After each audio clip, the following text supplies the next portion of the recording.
Здравствуйте, смотрите в сегодняшнем выпуске. Курбангулы Бердымухамедов посетил с рабочей поездкой Марийский вилаят. Туркменистан и СНГ обсудили расширение сотрудничества. В Ашхабаде стартовал чемпионат Туркменистана по хоккею и другие новости. Национальный лидер туркменского народа, председатель Халк-Маслихаты Туркменистана Курбангулы Бердымухамедов совершил рабочую поездку в Марийский вилаят, где провел рабочее совещание с участием хакима вилаята и заместителя хакима по образованию, культуре, здравоохранению и спорту. Одними из основных тем рабочего совещания стали вопросы развития региона, в частности, внедрение передовых технологий в сельском хозяйстве. Отдельное внимание было уделено вопросам патриотического воспитания молодежи, проведению мероприятий, посвященных 300-летнему юбилею Махтумкули Фраги. Рабочая поездка главы Халк-Маслихаты в Марийский вилаят продолжается. Посол Туркменистана в России Сенай Догдыев провел встречу с генеральным секретарем СНГ Сергеем Лебедевым. На встрече рассматривались перспективы расширения сотрудничества Туркменистана с СНГ, а также был согласован график совместных мероприятий на текущий год.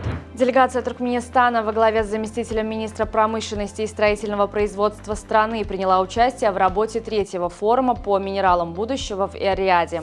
В рамках мероприятия туркменская делегация участвовала в министерском круглом столе и тематических сессиях, где обсуждались вопросы будущего добычи полезных ископаемых и минимизации воздействия производства на окружающую среду. В Государственном энергетическом институте Туркменистана в городе Мары состоялась серия тематических учебно-методических конференций, посвященных экологическим целям устойчивого развития. Конференции прошли для студентов и преподавателей института с целью глубокого знакомства с логикой, задачами и значением каждой из 17 ЦУР. Газовики государственного концерна «Туркменгаз» получили промышленный приток газа на скважине номер 2 месторождения Елан в Марийском вилаяте Туркменистана. По подсчетам специалистов, на скважине ежедневно добывается более 820 тысяч кубометров чистого газа без сероводорода. Казахстанские врачи разработали уникальное устройство для длительной трансплантации органов. Оно позволяет не только хранить донорские органы более суток, но даже лечить их вне тела. Устройство является уникальным и не имеет аналогов в мире. В этом году ученые проведут клинические испытания нового устройства и подготовят его к массовому производству. Дублин возглавил рейтинг городов мира по количеству времени, которое жители проводили в пробках в 2023 году.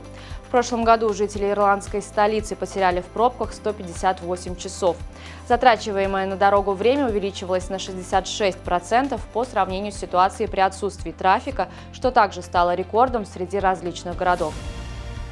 Чемпионат Туркменистана по хоккею с шайбой стартовал матчем Шир-Мирдана, в котором победу со счетом 3-0 одержала команда Министерства торговли и внешнеэкономических связей.